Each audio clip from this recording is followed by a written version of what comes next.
what I want to demonstrate here, I've got my track set up and everything, how to recognize, I guess, a key signature when you're not playing the root. And so I'll just go ahead and give it away here. This song is in the key of D flat major, and you might recognize it. I'm only going to play like the opening verse of the song. I'm going to loop it 2 times.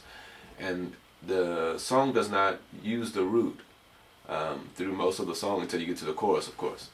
And so I'm going to play through the progression, then we'll go back and talk about it a little bit and figure out how in the world do we know that the root was D flat major when we didn't play D flat major in the bass line. So, here we go. Okay, got the hand.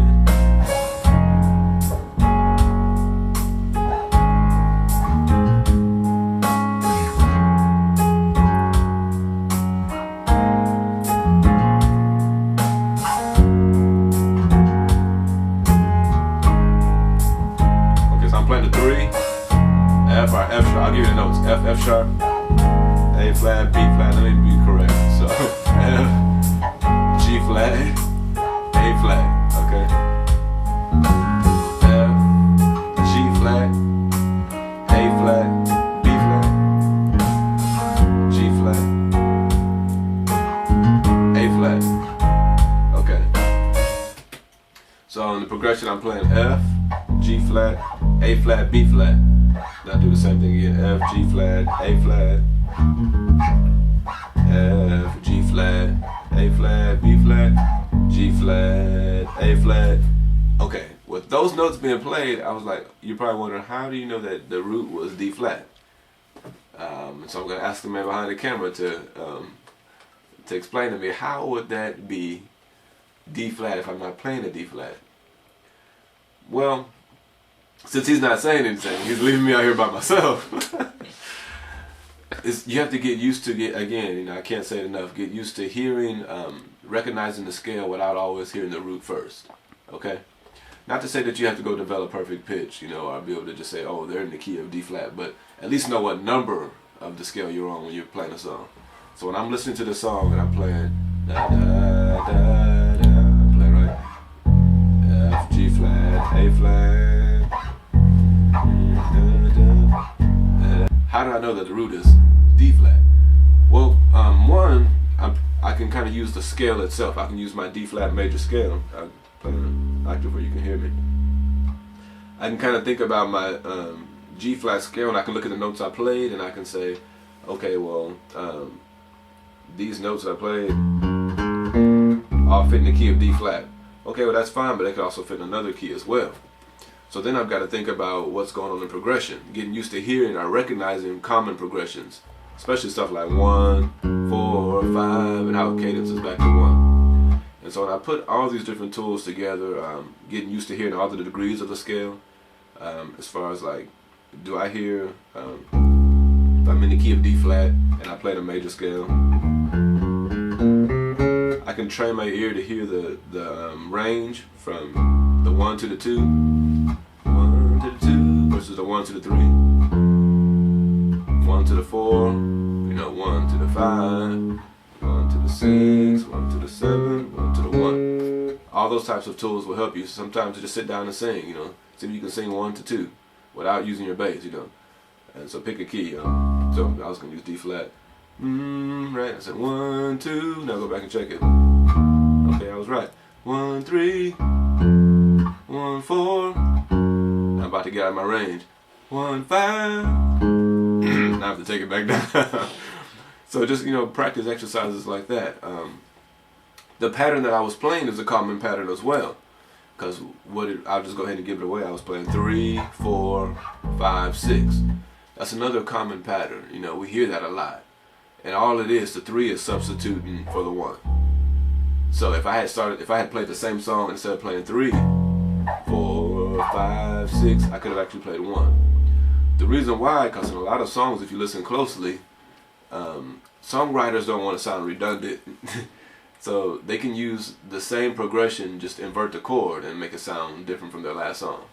I could have played 1, 4, 5, 6, 1, 4, 5, 1, 4, 5, 6, 4, 5.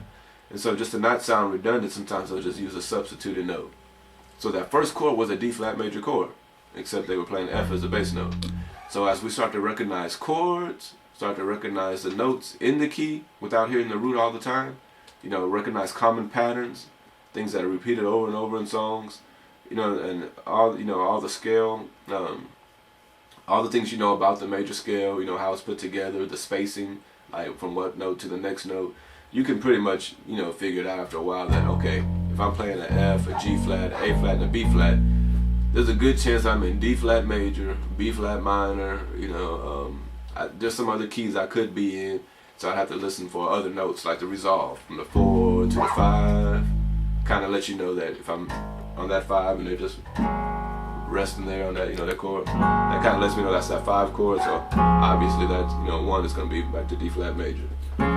Okay, now I'll play the song again, and with the same progression, I'll use the 1 instead of the 3.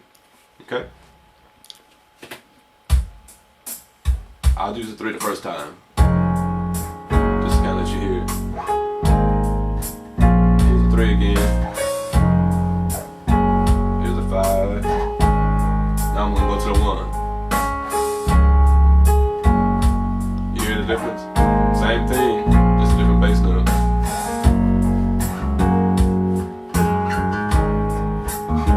So here goes the 1.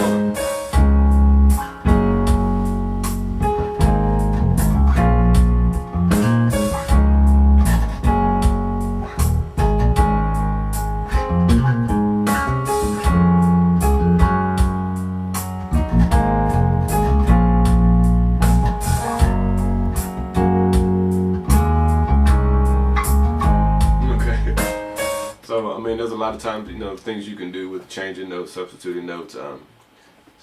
Part of making the music interesting as well, So whether it's the 3 or the 1, it depends on the chord. They can play a true 3 chord, which is like an F minor. Then you gotta play F, Else you're gonna have some looks. But in this song, and a lot of times the case is where you hear another chord like in place of the 3. For example, if I'm in the key of D flat, E flat, F is the 3rd, I would hear like an F minor chord would be the typical 3 chord. But as in this song and in most of the songs that we play today, they don't do 3 chords to the 4 anymore. That's kind of like an outdated kind of sound. You probably heard that on some like those old records back in like 1919, 1919.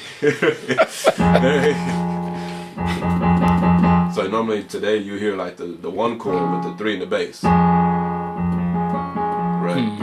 And so we'll cover more of that, I guess, when we get into what chord substitute, substituted bass lines and stuff like that, and inversions. So I guess a brief recap: if you think about when trying to figure out what key am I in when I don't play the root necessarily, think about the scale, think about the notes you're playing and what scale they're related to.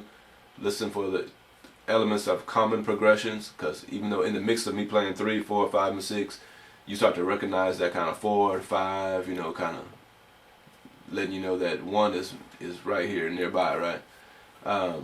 Listen to those elements. Just get your ear used to hearing, recognizing chords, major chords and minor chords and chords that are related. Learn common chord progressions. I mean, if nothing else, I recognize that common chord progression the first time I heard the song because I've played 3, 4, 5 like all my life.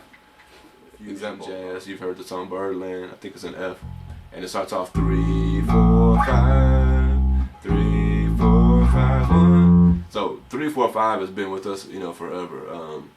I could probably just go down the list on how many songs use that progression. Okay. And how many different beats, we could put to it, but the more, you get used to hearing common progressions, you'll recognize them, and that way, when you recognize it's a common progression, you can now recognize the root a lot quicker. Okay. If I recognize it, I've heard, no matter what key I go to, I hear 3, 4, 5, 3, 4, 5. It helped me recognize that root a lot quicker because I know this is a common progression. It's 3, 4, 5. Okay. So, all the knowledge you can gain, or the memory you can gain from the sounds and the scale, how much time you spend just memorizing what it sounds like without hitting the root, recognizing common progressions, and hopefully a lot of those tools will help you, those elements.